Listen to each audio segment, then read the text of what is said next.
Hi, this is the demo for the Neighborhood Watch website, and the purpose of this website is to display crime information from the city of Chicago and allow users to submit their own crimes, which can then be verified by police users.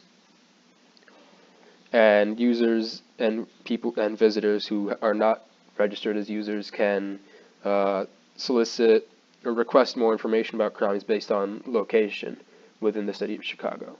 So let's register a user.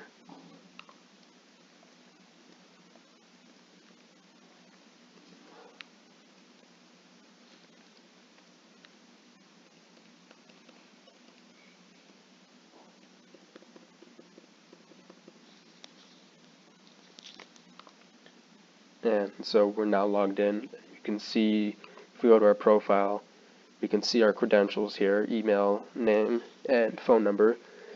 And there are some crimes already reported. And by default, the verification status is false because only a police officer can verify a crime. So by default, it is false. And so what we want to do now is make a report.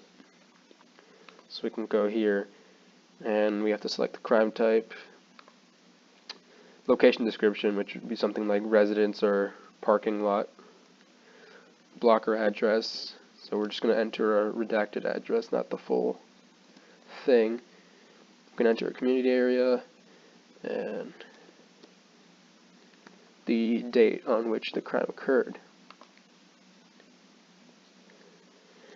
And then we can see this crime now shows up with the case number, which serves as the identification key, and we see that it's not yet verified.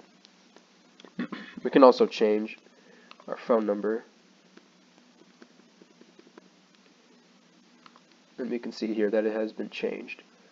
So now we want to request some more information about some crimes.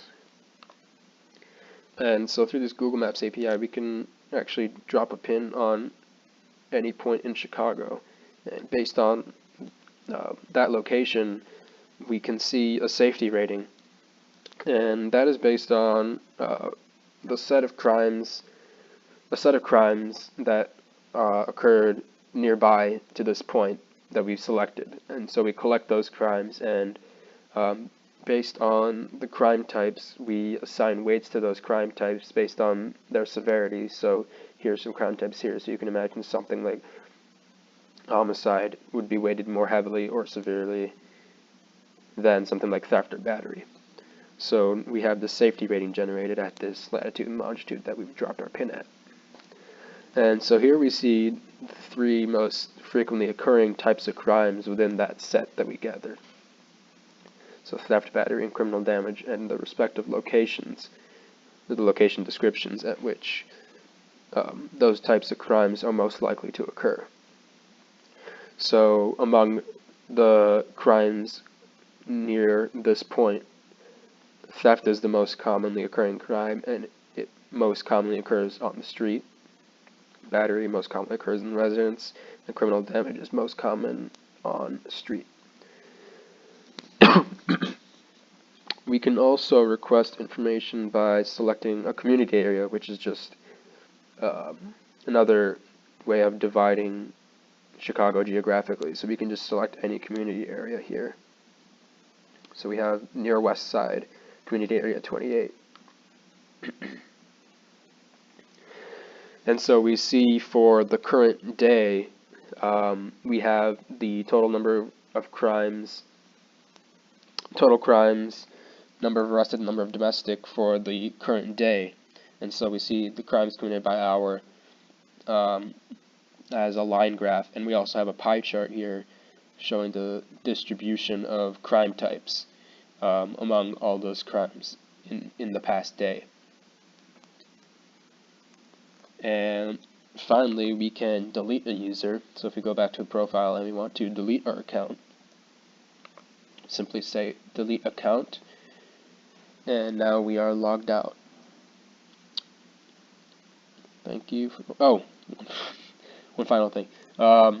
You can see here that we have assigned different densities to the different community areas, and that represents or different colors rather, and that represents the density of crime within that community area. And we can see here, most safe is the lightest, most dangerous is the darkest. Thank you for listening.